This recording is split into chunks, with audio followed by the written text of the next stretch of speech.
दोस्तों नमस्कार, ये है मार्गदर्शन फॉर सिविल सर्विसेज। मैं अनुराग चौधरी। दोस्तों आज की वीडियो में प्रस्तुत है उत्तर प्रदेश लोक सेवा आयोग द्वारा आयोजित गवर्नमेंट इंटर कॉलेज प्रवक्ता परीक्षा यानी जीआईसी प्रवक्ता परीक्षा के सामान्य अध्ययन खंड के लिए महत्वपूर्ण सामान्य विज्ञान का दूसरा प्रैक्टिस सेट, जो आपके आगामी परीक्षाओं के लिए बहुत ही उपयोगी होगा। दोस्तों सामान्य अध्ययन के अंतर्गत सामान्य विज्ञान का ये प्रैक्टिस सेट अन्य परीक्षाओं जैसे यूपी पीसीएस प्रारंभिक परीक्षा, आरओ परीक्षा, अधीनस्थ सेवा चयन आयोग द्वारा आयोजित परीक्षाओं के सामान्य विज्ञान खंड के लिए बहुत ही उपयोगी है। तो आइए सॉल्व करते हैं आज का प्रैक्टिस सेट, जीआईसी प्रवक्ता परीक्षा सामान्य विज्ञान का प्रैक्टिस सेट संख्या 2। दोस्तों आज के प्रैक्टिस सेट का जो पहला प्रश्न है, देखिए ये रसायन विज्ञान से संबंधित है। प्रश्न है दोस्तों, ब्लीचिंग पाउडर बनाने के लिए निम्नलिखित में से किस गैस को शुष्क चूने से गुजारा जाता है? ऑप्शन है आपके अमोनिया, हाइड्रोजन, कार्बन डाइऑक्साइड या क्लोरीन। तो सही उत्तर है ऑप्शन डी, क्लोरीन। दोस्तों ब्लीचिंग पाउडर का रासायनिक नाम क्या होता है? यह है कैल्शियम ऑक्सीक्लोराइड। इसको कैल्शियम हाइपोक्लोराइड भी कहा जाता है। इसका रासायनिक सूत्र CaOCl2 होता है। और दोस्तों ब्लीचिंग पाउडर बनाने के लिए दोस्तों जो है क्लोरीन को शुष्क चूने से गुजारा जाता है। अगला प्रश्न है, उच्च शुद्धता का जर्मेनियम किसके द्वारा प्राप्त किया जाता है? आपको बताना है। ऑप्शन है द्रवीकरण, वाष्प चरण परिशोधन, इलेक्ट्रोलाइट परिशोधन या क्षेत्र परिशोधन। तो सही उत्तर है क्षेत्र परिशोधन। देखिए जर्मेनियम दोस्तों क्या है? एक दुर्लभ चांदी रंगीन अर्धचालक धातु है। इसका उपयोग जो होता है इंफ्रारेड तकनीक, फाइबर ऑप्टिकल केबल और सौर विद्युत अनुप्रयोगों में किया जाता है। और 1920 के दशक के दौरान जर्मेनियम के विद्युत गुणों के अनुसंधान के कारण उच्च शुद्धता वाले एकल क्रिस्टल जर्मेनियम का विकास हुआ और इसका जो खोज है या इसकी प्राप्ति है क्षेत्र परिशोधन के द्वारा किया जाता है। अगला प्रश्न है, 18 कैरेट सोने में शुद्ध सोना कितना पाया जाता है? 50%, 75%, 60% या 100%। तो सही उत्तर है ऑप्शन बी, 75%। दोस्तों कैरेट क्या है? इसका उपयोग, कैरेट का उपयोग सोने की शुद्धता की माप के लिए किया जाता है। 24 कैरेट सोने का मतलब 100% शुद्धता होता है। 22 कैरेट का मतलब होता है 22 भाग शुद्ध सोना यानी 91.6% और 2 भाग अन्य धातु। इसी तरह 18 कैरेट सोने का मतलब 75% सोना और 25% अन्य धातु। तो सही उत्तर है 18 कैरेट सोना में 75% शुद्ध सोना पाया जाता है। अगला प्रश्न है दोस्तों, पीतल किसकी मिश्र धातु है? तो उत्तर है पीतल जो है तांबा और जस्ता की मिश्र धातु है। तो तांबा और जस्ता, कॉपर और जिंक को मिलाकर पीतल बनता है। अब आइए देखते हैं जीव विज्ञान से संबंधित महत्वपूर्ण प्रश्नों को। पहला प्रश्न है कि निम्नलिखित में से कौन सा एक रेशेदार प्रोटीन है? आपको बताना है। ऑप्शन है हीमोग्लोबिन, एल्बुमिन, किरेटिन या एंजाइम। तो उत्तर है ऑप्शन सी, किरेटिन। किरेटिन दोस्तों एक रेशेदार प्रोटीन है जो कि बाल, नाखून, सींगों और खुर इत्यादि में पाया जाता है।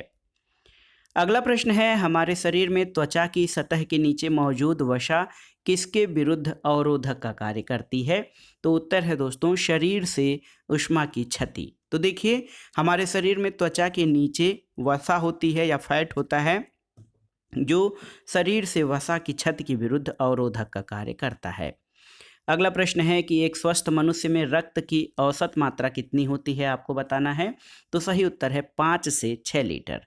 एक स्वस्थ मनुष्य में रक्त की औसत मात्रा 5 से 6 लीटर होती है और मानव शरीर के कुल भाग का 6 से 7% उसके शरीर में रक्त रहता है। अगला प्रश्न है, देखिए औसत मानव मस्तिष्क का वजन कितना होता है? आपको बताना है। तो उत्तर है दोस्तों औसत मानव मस्तिष्क का वजन 1.36 किलोग्राम या 1.3 केजी के बराबर होता है। और मानव मस्तिष्क 3 हिस्सों अग्र मस्तिष्क, मध्य मस्तिष्क और पश्च मस्तिष्क में विभाजित होता है।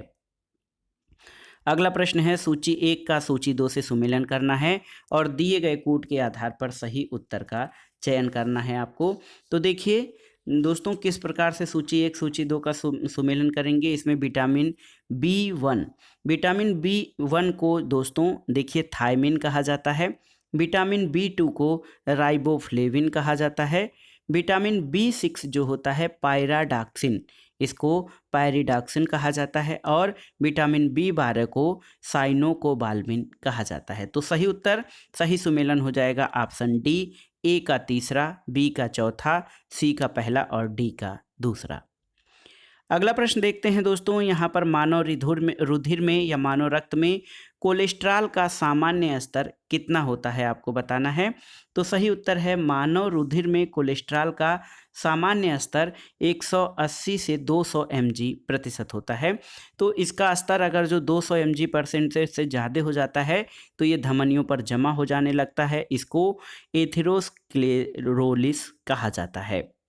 अगला प्रश्न है मानव में कुल रक्त आयतन में प्लाज्मा कितने प्रतिशत होता है। तो उत्तर है दोस्तों, मानव के कुल रक्त आयतन में प्लाज्मा की मात्रा 55% के लगभग होती है। और आप जानते हैं प्लाज्मा में लगभग 91 से 92% भाग जल होता है। किसी सामान्य व्यक्ति का पीएच मान जो होता है, रक्त का पीएच मान 7.4 होता है, यानी जो रक्त की प्रकृति होती है वो क्षारीय होती है। अगला प्रश्न है निम्नलिखित में से कौन सा दोनों बहिस्रावी ग्रंथि और अंतःस्रावी ग्रंथि के रूप में व्यवहार नहीं करता है, आपको बताना है। ऑप्शन है पीयूष, अग्नाशय, वृषण या अंडाशय। तो सही उत्तर है पीयूष ग्रंथ या पिट्यूटरी ग्रंथ। दोस्तों पीयूष या पिट्यूटरी ग्रंथ ये शरीर की सबसे छोटी अंतःस्रावी ग्रंथि है और इसके जो हार्मोन होते हैं अंतःस्रावी ग्रंथियों को निर्धारित करते हैं, नियंत्रित करते हैं। और आप जानते हैं पीयूष या पिट्यूटरी ग्रंथ को मास्टर ग्लैंड भी कहा जाता है, जबकि अग्नाशय, वृषण और अंडाशय ये मिश्रित ग्रंथियां कही जाती हैं। अगला प्रश्न है स्तनपाइयों में स्वेद ग्रंथियां मूलतः किससे संबंधित हैं, आपको बताना है। तो सही उत्तर है ताप नियमन से।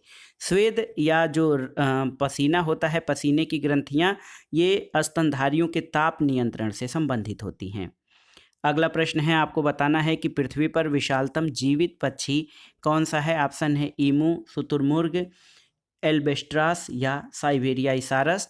तो सही उत्तर है ऑप्शन बी, शुतुरमुर्ग। दोस्तों पृथ्वी पर विशालतम जीवित पक्षी शुतुरमुर्ग है, ये अफ्रीका में पाया जाता है। ये उड़ने में असमर्थ और तेज दौड़ने वाला पक्षी होता है। अगला प्रश्न है असम और नागालैंड के पहाड़ी वनों में पाया जाने वाला भारत का एकमात्र कवि कौन है। तो ये है दोस्तों गिब्बन। ये असम और नागालैंड के पहाड़ी वनों में पाया जाता है। एकमात्र मानव कवि या मानवाभ कवि गिब्बन है। अगला प्रश्न है ऐसे अकशेरुकी को क्या कहते हैं जो उभयलिंगी नहीं होता है। ऑप्शन है फीता कृमि, हाइड्रा, केचुआ या काकरोच। तो सही उत्तर क्या है दोस्तों, सही उत्तर है option D, cockroach. Cockroach arthropoda संघ का अकशेरुकी उभयलिंगी नहीं होते हैं, ये प्रायः एक लिंगी होते हैं। इनमें निषेचन शरीर के अंदर होता है। काकरोच, खटमल आदि बहुत से कीट इसके अंदर आते हैं। तो ऐसे कशेरुकी जंतु जो उभयलिंगी नहीं होते हैं उसमें काकरोच और खटमल आते हैं। अगला प्रश्न आपको बताना है दोस्तों गुणसूत्र किससे बनते हैं। गुणसूत्रों का निर्माण किससे होता है। तो सही उत्तर है गुणसूत्र डीएनए और प्रोटीन से मिलकर बनते हैं। और दोस्तों गुणसूत्र जो होते हैं आनुवांशिक गुणों के निर्धारण और संचरण में महत्वपूर्ण भूमिका निभाते हैं। अगला प्रश्न है किस रोग का पूरी तरह उन्मूलन कर दिया गया है। तो यहाँ पे खसरा, कंठमाला, चेचक या फिर छोटी माता। तो सही उत्तर है चेचक। दोस्तों चेचक या स्मॉल पॉक्स का वैश्विक स्तर पर उन्मूलन कर दिया गया है। WHO द्वारा इसे 1980 में प्रमाणित किया गया है। अगला प्रश्न है दोस्तों सूची 1 का सूची 2 से सुमेलन करना है और दिए गए कूट के आधार पर सही उत्तर का चयन करना है। यहाँ पे देखिए मादा एनोफिलीज, इससे मलेरिया फैलता है। इसके अलावा क्यूलेक्स मच्छर से फाइलेरियासिस फैलता है। रेत मक्खी से कालाजार और सीसी मक्खी से नींद की बीमारी होती है। तो सही उत्तर आपका ऑप्शन डी हो जाएगा। ए का चौथा, बी का तीसरा, सी का पहला और डी का दूसरा। अगला प्रश्न है दोस्तों यहाँ पर देखिए मिलान करना है सूची 1 का सूची 2 से। एक्वाकल्चर, एक्वाकल्चर जो है इसको मत्स्य या जलीय जंतुओं के संबंधित है। फ्लोरिकल्चर फूलों की खेती से, सेरिकल्चर रेशम कीट पालन से और विटीकल्चर अंगूर की खेती से संबंधित है।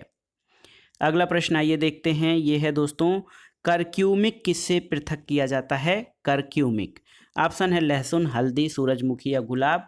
तो सही उत्तर है दोस्तों करक्यूमिक जो है वो हल्दी से पृथक किया जाता है और हल्दी में एंटीबायोटिक और एंटीऑक्सीडेंट गुण पाए जाते हैं।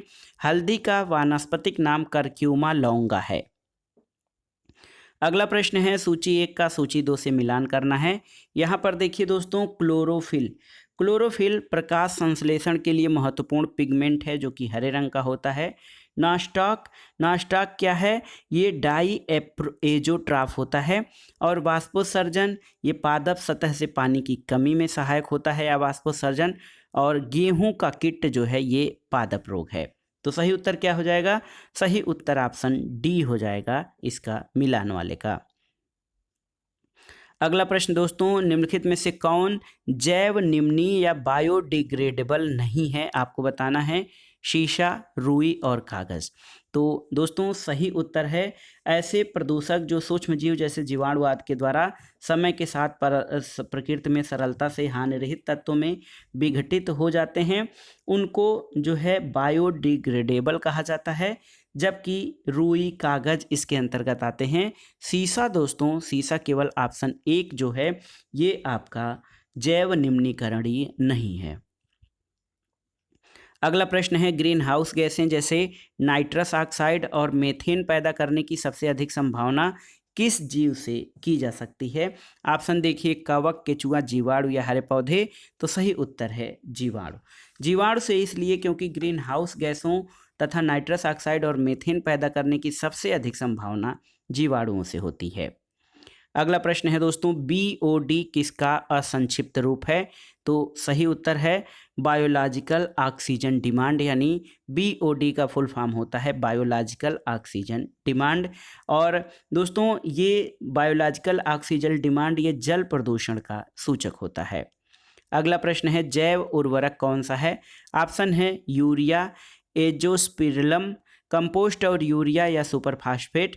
तो सही उत्तर है दोस्तों जैव उर्वरक या बायो फर्टिलाइजर एजोस्पिरिलम है। ऑप्शन बी आपका सही उत्तर हो जाएगा।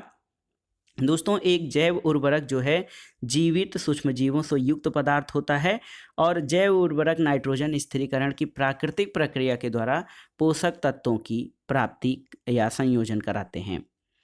अगला प्रश्न है तेल बिखराव के शोधन के लिए आनुवांशिक हेरफेर द्वारा प्राकृतिक आइसोलेटों से उत्पन्न किस जीवाणु प्रभेद का उपयोग किया जाता है? तो उत्तर है दोस्तों स्यूडोमोनास।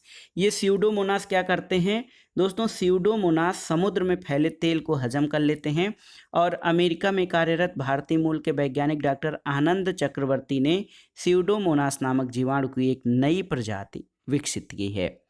अगला प्रश्न है गेहूं का धब्बा जो है ये रोग है, ये किसके कारण होता है?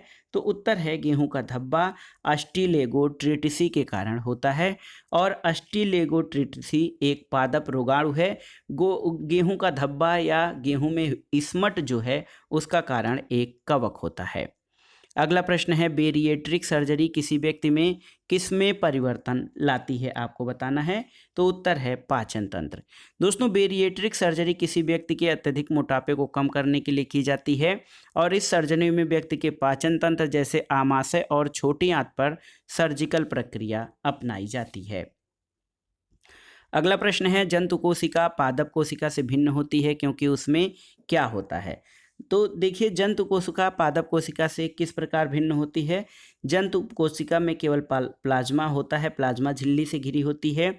जंतु कोशिका में हरित लवक नहीं पाए जाते हैं और 1 या 2 तारक केंद्रों सहित सेंट्रोसोम होता है। हीमोग्लोबिन जंतु कोशिका में होता है, जबकि पादप कोशिका में कोशिका भित्ति पाई जाती है, हरित लवक होते हैं और 2 छोटे साफ क्षेत्र होते हैं जिन्हें ध्रुवीय टोपी कहा जाता है और पादप कोशिकाओं में हीमोग्लोबिन नहीं होता है। तो यहाँ पर देखिए कोई भी ऑप्शन देखिए बहुत सटीक नहीं मिल रहा है, तो इसलिए हमने जंतु और पादप कोशिका के बारे में सभी महत्वपूर्ण अंतरों को बता दिया।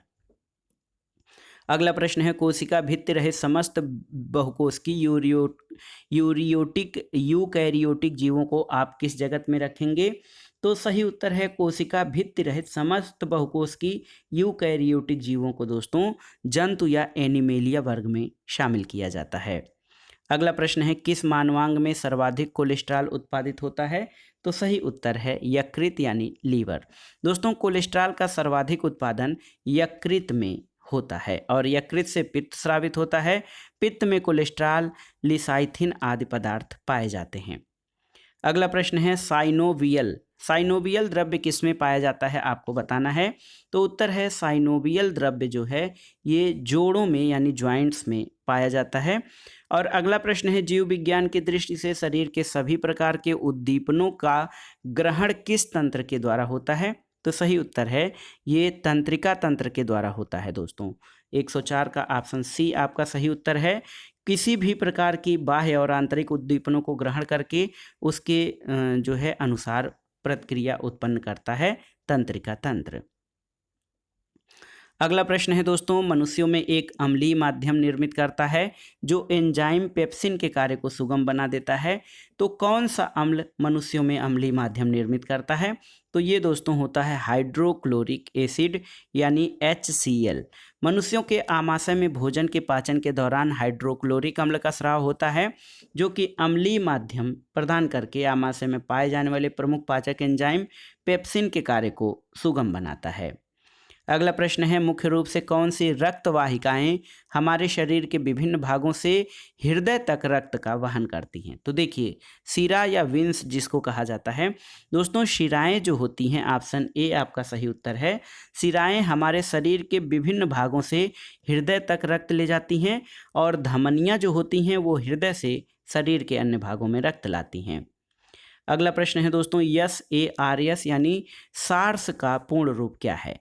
तो सही उत्तर है सार्स का पूर्ण रूप है देखिए सीवियर एक्यूट रेस्पिरेटरी सिंड्रोम, यानी ये एक वायरस जनित बीमारी है जो मानव के स्वतंत्र तंत्र को संक्रमित करता है। अगला प्रश्न है दोस्तों क्रिटिनिज्म क्या होता है? तो देखिए ऑप्शन है यौनारंभ में या यौनावस्था में होने वाला रोग, बच्चों में होने वाला रोग, वृद्ध व्यक्ति में होने वाला रोग या स्त्रियों में होने वाला रोग। तो सही उत्तर है बच्चे में क्रिटिनिज्म रोग थायरॉक्सिन की कमी से होता है। ऐसे बच्चे बौने, कुरूप, पेट बाहर निकला हुआ, जीभ मोटी और बाहर निकली हुई होती है। अगला प्रश्न है दोस्तों फलों के पकने से पहले गिरने पर कुछ मामलों में उपज की महत्वपूर्ण हानि होती है, इसे किसके द्वारा रोका जा सकता है? तो उत्तर है ऑक्सिन के छिड़काव के द्वारा। दोस्तों ऑक्सिन एक प्रकार का जो है ये पादप हार्मोन होता है। ऑक्सिन पादप हार्मोन होता है और ये पौधों में विलगन प्रक्रिया को रोकता है। अगला प्रश्न है सूची 1 और सूची 2 का सुमेलन करिए। देखिए लैंगरहैंस द्वीप। दोस्तों लैंगरहैंस द्वीप जो है इससे इंसुलिन हार्मोन का स्राव होता है। तो लैंगरहैंस का जो है संबंध इंसुलिन यानी A का 4 हो जाएगा। पीयूष ग्रंथि जो है वृद्धि हार्मोन से संबंधित है। थायराइड ग्रंथि किससे? थायराइड ग्रंथि जो है कैल्सिटोनिन से। और एड्रिनल ग्रंथि जो होती है एपिनेफ्रिन से संबंधित होता है। तो एड्रिनल ग्रंथि से एपिनेफ्रिन का स्राव होता है। तो इस आधार पर सही उत्तर क्या हो जाएगा? ऑप्शन सी आपका सही उत्तर हो जाएगा 4, 3, 1 और 2। अगला प्रश्न है निम्नलिखित में से पौधों के लिए आवश्यक स्थूल पोषक तत्वों का चुनाव कीजिए, यानी इसमें मैक्रो न्यूट्रिएंट्स की पहचान करनी है, माइक्रो की नहीं। तो सही उत्तर क्या है दोस्तों? फास्फोरस, कार्बन और नाइट्रोजन। नाइट्रोजन, कार्बन, फास्फोरस ये दोस्तों 1, 3, 4 ये आपके जो है सूक्ष्म नहीं बल्कि जो है स्थूल पोषक तत्व में शामिल होते हैं। फास्फोरस, कार्बन तथा नाइट्रोजन। इसके अलावा पोटेशियम, कैल्शियम, सल्फर, मैग्नीशियम जैसे स्थूल पोषक तत्व पौधों के लिए जरूरी है। और लोहा दोस्तों माइक्रो न्यूट्रिएंट्स की श्रेणी में आता है। अगला प्रश्न है स्फिग्मोमैनोमीटर। ये स्फिग्मोमैनोमीटर जो है ये चिकित्सकीय उपकरण का प्रयोग किसके परीक्षण के लिए किया जाता है? तो उत्तर है रक्तचाप के लिए। दोस्तों ब्लड प्रेशर को मापने के लिए जो है जो स्फिग्मोमैनोमीटर का प्रयोग किया जाता है। स्वस्थ मनुष्य के रक्तचाप की माप 120 और 80 होता है। अगला प्रश्न देखिए सूची 1 और सूची 2 का सुमेलन करना है। देखिए कुनैन। दोस्तों कुनैन जो होता है यहाँ पर देखिए कुनैन किससे प्राप्त होता है? तो कुनैन जो है सिनकोना वृक्ष की छाल से प्राप्त होती है। डिजिटेलिस नामक औषध पत्तियों से प्राप्त होती है, तो डिजिटेलिस पत्तियों से। रोवाल्फिया किससे प्राप्त होता है दोस्तों? रोवाल्फिया नामक जो औषधि है राउलाफिया सर्पेंटाइना की जड़ से प्राप्त की जाती है। और हेरोइन जो है ये फलों से प्राप्त की जाती है। तो इस आधार पर सही उत्तर क्या हो जाएगा? ऑप्शन बी आपका सही उत्तर हो जाएगा। अगला प्रश्न दोस्तों, सूची 1 का सूची 2 से सुमेलन कराना है। देखिए, नींबू में कौन सा अम्ल पाया जाता है? तो नींबू में साइट्रिक एसिड पाया जाता है। समुद्री शैवाल में एलिजिनिक अम्ल पाया जाता है। एलिजिनिक अम्ल समुद्री शैवाल में। अंगूर में दोस्तों, अंगूर में टार्टरिक एसिड पाया जाता है। और सिरका में एसिटिक एसिड पाया जाता है। तो सही उत्तर ऑप्शन बी हो जाएगा। अगला प्रश्न है, मनुष्य के शरीर में कितनी मात्रा में रक्त पाया जाता है? तो आप जानते हैं 5 से 6 लीटर, यानी ऑप्शन ए आपका सही उत्तर है। अगला प्रश्न है दोस्तों, निम्नलिखित में से कौन बायोडीजल पौधा है? तो आप जानते हैं रतन जोत या जिसको जट्रोपा, देखिए जट्रोपा कहा जाता है, ये एक बायोडीजल पौधा होता है। और यहाँ से इसमें क्या होता है कि इसके नीले रंग के फूल होते हैं और इसे रंग ए बादशाह भी कहा जाता है। अगला प्रश्न है, कोढ़ का उपचार निम्नलिखित में से किससे संबंधित है? तो सही उत्तर है दोस्तों, कोढ़ का उपचार सल्फोन से संबंधित होता है। डेप्सोन को डाई एमिनो डाई फेनाल सल्फोन के नाम से जाना जाता है और ये कुष्ठ रोग के उपचार के लिए महत्वपूर्ण जो है दवा का काम करती है। अगला प्रश्न है, एक्यूपंक्चर विधि क्या होती है? तो सही उत्तर है दोस्तों, चीन में प्रचलित एक चिकित्सा पद्धति जिसको एक्यूपंक्चर कहा जाता है। इसमें रोगी के उपचार और सामान्य सुधार के लिए जो है तंत्रिका तंत्र और रक्त प्रवाह की व्यवस्था को नियंत्रित करने का कार्य किया जाता है। अगला प्रश्न है दोस्तों, त्वरित ऊर्जा के लिए धावक जो हैं किस चीज़ का सेवन करते हैं? तो सही उत्तर है सुक्रोज का। सुक्रोज बहुत तेजी से ऊर्जा में बदलता है और स्फूर्ति प्रदान करता है। अगला प्रश्न है, कौन सा विज्ञान फॉसिल प्लांट से संबंधित है? आपको बताना है। तो सही उत्तर है पैलियोबॉटनी विज्ञान। दोस्तों, फॉसिल प्लांट से संबंधित पैलियोबॉटनी जो है ये विज्ञान के अंतर्गत इसके अध्ययन किया जाता है। शरीर के किस भाग में त्रिज्या अस्थि? तो याद रखिए, किस भाग में त्रिज्या अस्थि स्थित है? कलाई, पैर, जांघ या जबड़ा? तो सही उत्तर है रेडियल बोन जो है कलाई वाले भाग में स्थित होती है। दोस्तों, कलाई में कार्पल्स अस्थि, हथेली में मेटाकार्पल्स और जांघ में फीमर तथा अग्रबाहु में रेडियो अल्ना अस्थि पाई जाती है। अगला प्रश्न है, गैस्ट्रॉक्सिनीमियस मांसपेशी मानव शरीर के किस भाग में होती है? तो सही उत्तर है निचली टांग में। दोस्तों, पेशी जो होता है प्राणियों को आंकुचित होने वाला ऊतक है और इसमें आंकुचित होने वाले गुण होते हैं जो कोशिका का आकार बदल देते हैं। अगला प्रश्न है, मज्जा या कोलेजन जो होता है इसके गठन में कौन सा विटामिन मदद करता है? आपको ये बहुत ही महत्वपूर्ण प्रश्न है। मज्जा या कोलेजन के गठन में कौन सा विटामिन महत्वपूर्ण होता है? तो ये है विटामिन सी। अगला प्रश्न है दोस्तों, निम्नलिखित में से कौन से विटामिन को मानव शरीर में संश्लेषित किया जा सकता है? ऑप्शन देखिए, vitamin C, vitamin E, vitamin B3 या ए? तो सही उत्तर है विटामिन B3। दोस्तों, मनुष्य जो है vitamin A, B1, B2, B5, B6, B7, B9, B12, ई और विटामिन के का संश्लेषण नहीं कर सकता है, लेकिन वह विटामिन B3 और विटामिन डी को संश्लेषित करने में सक्षम है। अगला प्रश्न है दोस्तों, खिलाड़ियों में पैर की बीमारी की कौन सी वजह होती है? आपको बताना है। तो इसमें देखिए, ट्राइकोफाइटन, राइनोवायरस, बैब्रियो कोलेरक या आर्थोमिक्सो वायरस? तो सही उत्तर है दोस्तों ट्राइकोफाइटन। ट्राइकोफाइटन कवक जनित रोग है जिससे एथलीट फुट, दाद, खाज, खुजली और त्वचा आदि में संक्रमण हो जाते हैं। अगला प्रश्न देखते हैं दोस्तों, यहाँ पर देखिए बहुत ही महत्वपूर्ण है। निम्नलिखित में से कौन सा एक आनुवांशिक विकार नहीं है? आपको बताना है। तो सही उत्तर है दोस्तों, यहाँ पर देखिए मिक्सोडेमा। मिक्सोडेमा ये आनुवांशिक विकार नहीं है, जबकि वर्णांधता यानी कलर ब्लाइंडनेस, अति रक्तस्राव रोग यानी हीमोफीलिया और अरंजकता ये आनुवांशिक विकारों की श्रेणी में आते हैं। और मिक्सोडेमा ये थायरॉक्सिन हार्मोन के क्रम श्रावण से होने वाला रोग है जो कि आनुवांशिक रोग नहीं है आपका। अगला प्रश्न देखते हैं, निम्नलिखित चिकित्सकीय प्रभाव के लिए रसायनों का उपयोग करने के लिए निम्नलिखित को किस नाम से जाना जाता है? रसायन विज्ञान, कीमोथेरेपी, फिजियोथेरेपी या क्रोमेटोग्राफी? तो सही उत्तर है कीमोथेरेपी। दोस्तों, चिकित्सकीय प्रभाव के लिए रसायनों का उपयोग करने को कीमोथेरेपी नाम से जाना जाता है और कीमोथेरेपी से कैंसर की कोशिकाओं को नष्ट करने का उपचार किया जाता है। अगला प्रश्न है, निम्नलिखित में से कौन सा तंत्रिका तंत्र फाइबर से बना है जो प्रतिबिंब क्रियाओं के मध्यस्थता करता है और जो मस्तिष्क को आवेगों का आदान प्रदान करता है? तो सही उत्तर क्या है दोस्तों? सही उत्तर है ऑप्शन बी, मेरुदंड। मेरुदंड एक लंबी पतली नलिका सदृश संरचना होती है जो तंत्रिका कोशिकाओं की बनी होती है और ये संदेशों को मस्तिष्क से अंग तक या अंग से मस्तिष्क तक संदेशों को भेजने का कार्य करता है। अगला प्रश्न है, देखिए, मानव प्लीहा को नियंत्रित करता है रक्त आयतन, नाड़ी दर, हृदय स्पंदन या हार्मोन उत्सर्जन? तो सही उत्तर है रक्त आयतन।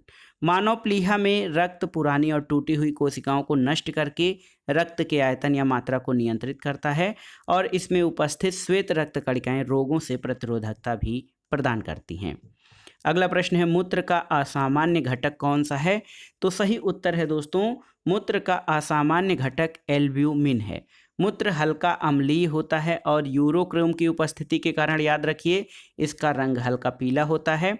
मूत्र में 95% जल, लगभग 9.3 ग्राम प्रति लीटर यूरिया और 1.87 ग्राम प्रति लीटर क्लोराइड होता है। इसके अलावा सोडियम, पोटेशियम और क्रिएटिनाइन मौजूद होता है। एल्ब्यूमिन जो है मूत्र का असामान्य घटक है।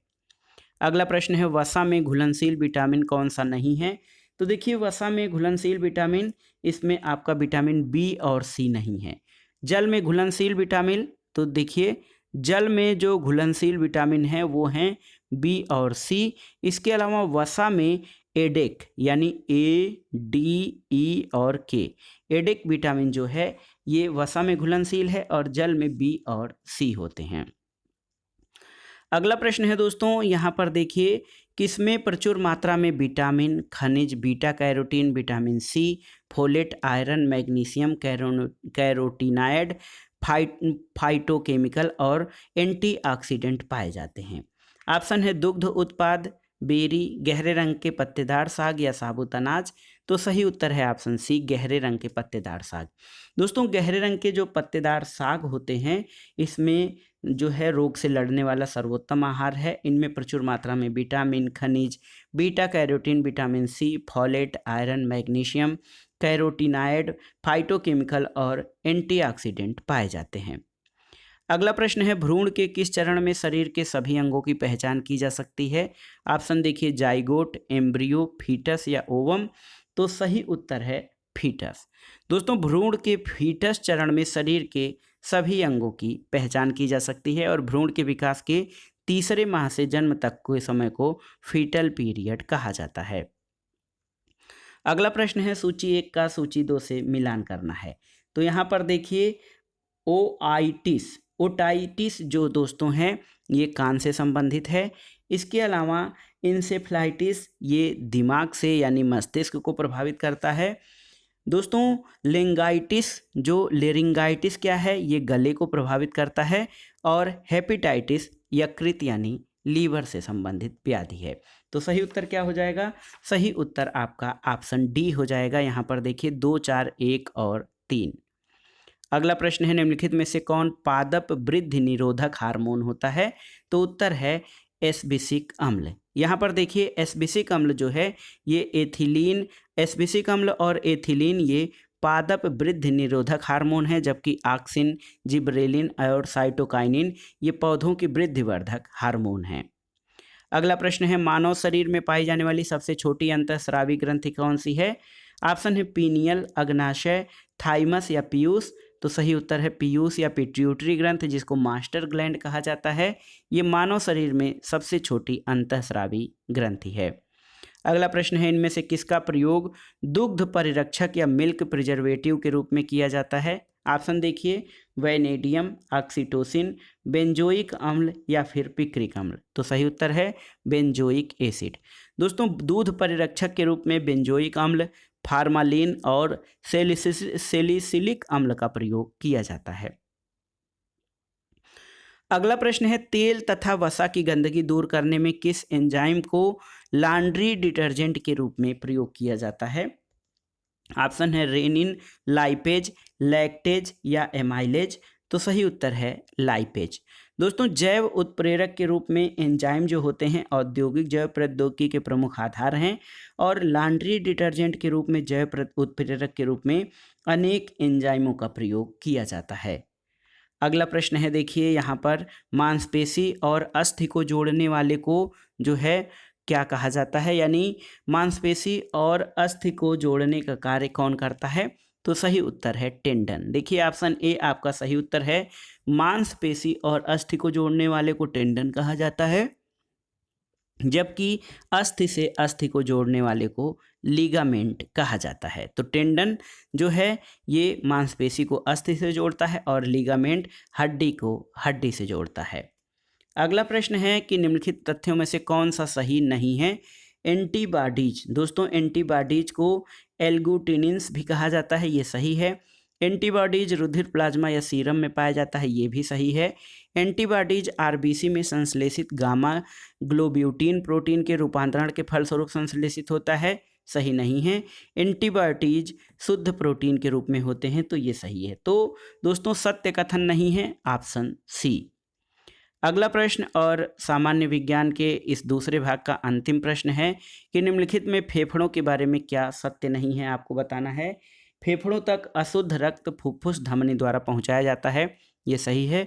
फेफड़ों तक शुद्ध रक्त फुफ्फुस धमनी द्वारा पहुंचाया जाता है, देखिए ये आपका सही नहीं है। फेफड़ों द्वारा शुद्ध किया हुआ रक्त फुफ्फुस शिरा द्वारा हृदय के बाएं अलिंद में पहुंचाया जाता है, सही है। और फेफड़ा वक्ष गुहा में पाया जाता है, ये भी सही है।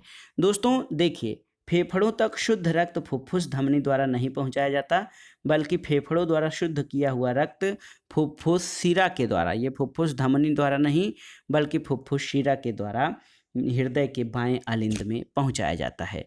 तो ये था दोस्तों आज का वीडियो। इसमें आपने उत्तर प्रदेश लोक सेवा आयोग द्वारा आयोजित जीआईसी परीक्षा, जो आगामी जीआईसी परीक्षा अभी हाल में आयोजित होनी है, उसके लिए महत्वपूर्ण सामान्य अध्ययन के अंतर्गत आपने सामान्य विज्ञान का दूसरा प्रैक्टिस सेट सॉल्व किया, जो परीक्षाओं की दृष्टि से बहुत ही उपयोगी तथा महत्वपूर्ण है। आप इस प्रैक्टिस सेट में आए हुए प्रश्नों को सॉल्व कर लीजिएगा, ताकि आगामी परीक्षाओं में यदि ये प्रश्न पूछे जाएं तो आप उनको सही सटीक ढंग से अटेम्प्ट कर सकें। वीडियो आपको कैसा लगा हमें कमेंट बॉक्स में ज़रूर बताइएगा। वीडियो को लाइक करें, शेयर करें और इस चैनल मार्गदर्शन फॉर सिविल सर्विसेज को सब्सक्राइब करें। वीडियो देखने के लिए धन्यवाद दोस्तों, नमस्कार।